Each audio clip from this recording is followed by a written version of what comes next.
আমরা কিন্তু একবার বলেছিলাম যে বাংলাদেশে ফ্রি ফায়ারে বড় বড় ইউটিউবারকে নিয়ে একটি ভোটিং সিস্টেম চালু করব। সেইখানে থাকবে 16টা টিম। আমরা কিন্তু 16টা টিমের নামই বাছাই করে ফেলেছি, সেইগুলো তোমরা উপরে আমরা দিয়ে ফেলেছি। দেখো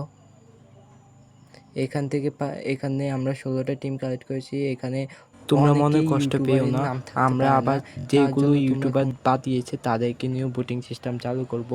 ভোটিং সিস্টেমটা মেন হচ্ছে যে 16টা টিম থাকবে তাদের থেকে 8জন টিম পরে ধাপে ধাপে যেতে যেতে যে একজন থাকবে তে হবে বাংলাদেশের সবথেকে বেশি জনপ্রিয় ইউটিউবার। তোমরা তোমাদের পছন্দের ইউটিউবারকে ভোট দিবা এবং তোমরা আমার আইডিটাকে সাবস্ক্রাইব রাখো। যখনই আমি পোস্ট করব তখনই তোমরা তাড়াতাড়ি সেই ভোটটা দিয়ে তোমাদের পছন্দের ইউটিউবারকে জিতিয়ে দিতে পারবে। তার জন্য তোমরা বেশি বেশি ভিডিওটা শেয়ার করে দাও, যাতে তারা ভিডিওটা দেখে তাদের পছন্দের ইউটিউবারকে ভোট দিয়ে সেই ইউটিউবারকে জিতিয়ে দিতে পারে। তার জন্য বেশি বেশি শেয়ার করে দিও।